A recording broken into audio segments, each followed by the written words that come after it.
தவக்காலத்தினுடைய முதலாவது வாரத்திலே வருகின்ற செவ்வாய்க்கிழமையாகிய இன்றைக்கு இறைவாக்கினர் ஏசாயா நூலிலே கொடுக்கப்பட்டிருக்கின்ற இறை வார்த்தையை இப்பொழுது வாசிக்க கேட்டறிவோம். என் வாக்கு என் விருப்பத்தை செயல்படுத்தும். இறைவாக்கினர் எசாயா நூலிலிருந்து வாசகம். அதிகாரம் 55, இறை வார்த்தைகள் 10-11 முடிய. ஆண்டவர் கூறுவது: மழையும் பனியும் வானத்திலிருந்து இறங்கி வருகின்றன. அவை நிலத்தை நனைத்து முளை அரும்பி வளரச் செய்து விதைப்பவனுக்கு விதையையும் உண்பவனுக்கு உணவையும் கொடுக்காமல் அங்கு திரும்பிச் செல்வதில்லை. அவ்வாறே என் வாயிலிருந்து புறப்பட்டு செல்லும் வாக்கும் இருக்கும். அது என் விருப்பத்தை செயல்படுத்தி எதற்காக நான் அதை அனுப்பினேனோ அதை வெற்றிகரமாக நிறைவேற்றாமல் வெறுமையாய் என்னிடம் திரும்பி வருவதில்லை. ஆண்டவரின் அருள்வாக்கு. இறைவனுக்கு நன்றி. திருப்பாடல் 34. நீதிமான்களை இறைவன் அனைத்து துன்பங்களிலிருந்தும் விடுவிக்கின்றார். நீதிமான்களை இறைவன் அனைத்து துன்பங்களிலிருந்தும் விடுவிக்கின்றார். நீதிமான்களை இறைவன் அனைத்து துன்பங்களிலிருந்தும் விடுவிக்கின்றார். நீதிமான்களை இறைவன் அனைத்து துன்பங்களிலிருந்தும் விடுவிக்கின்றார். என்னுடன் ஆண்டவரை பெருமைப்படுத்துங்கள், அவரது பெயரை ஒருமிக்க மேன்மைப்படுத்துவோம். துணை வேண்டி நான் ஆண்டவரை மன்றாடினேன், அவர் எனக்கு மறுமொழி பகர்ந்தார். எல்லா வகையான அச்சத்தினின்றும் அவர் என்னை விடுவித்தார். நீதிமான்களை இறைவன் அனைத்து துன்பங்களிலிருந்தும் விடுவிக்கின்றார். மனிதர் அப்பத்தினால் மட்டுமல்ல, மாறாக கடவுளின் வாய்ச்சொல் ஒவ்வொன்றாலும் வாழ்வர். ஆண்டவரின் நற்செய்தியை தகுந்த விதத்தில் எடுத்துச் சொல்ல என் உள்ளத்தையும் முதட்டையும் தூய்மையாக்கும். ஆண்டவர் உங்களோடு இருப்பாராக. மத்தேயு எழுதிய தூய நற்செய்தியிலிருந்து வாசகம். ஆண்டவரே, மாட்சி உமக்கே. மத்தேயு நற்செய்தி பிரிவு 6, 7 முதல் 15 வரை உள்ள இறை வார்த்தைகள். அக்காலத்தில் இயேசு தன்னுடைய சீடரை நோக்கி கூறியது: நீங்கள் இறைவனிடம் வேண்டும் பொழுது பிற இனத்தவரைப் போல பிதட்ட வேண்டாம்.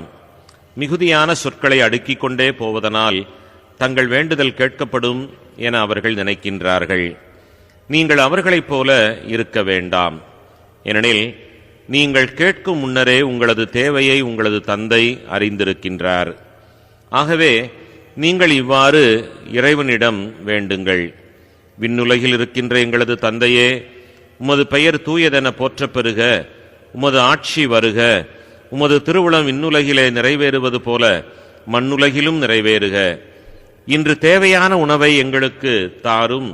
எங்களுக்கு எதிராக குற்றம் செய்தோரை நாங்கள் மன்னித்துள்ளது போல எங்களது குற்றங்களை மன்னியும். எங்களை சோதனைக்கு உட்படுத்தாதேயும், தீயோனிடமிருந்து எங்களை விடுவியும். ஆட்சியும் வல்லமையும் ஆட்சியும் என்றென்றும் உமக்கே. ஆமென். மற்ற மனிதர் செய்யும் குற்றங்களை நீங்கள் மன்னிப்பீர்களேயானால் உங்களது விண்ணக தந்தையும் உங்களை மன்னிப்பார். மற்ற மனிதரை நீங்கள் மன்னிக்காவிடில் உங்கள் தந்தையும் உங்களது குற்றங்களை மன்னிக்க மாட்டார். ஆண்டவரின் அருள்வாக்கு. கிறிஸ்துவே உமக்கு புகழ். அன்பிற்கினியவர்களே, நீதிமான்களை இறைவன் அனைத்து துன்பங்களிலிருந்தும் விடுவிக்கின்றார். இது கடவுளினுடைய வாக்கு. இந்த வாக்கு பொய் ஆகாது, அது வெற்றிகரமாக நிறைவேற்றும் என்பதை இன்றைய நாளினுடைய முதல் வாசகத்திலே நாம் வாசிக்க கேட்டோம். ஏசாயா மிக தெளிவாக கூறியிருக்கின்றார்.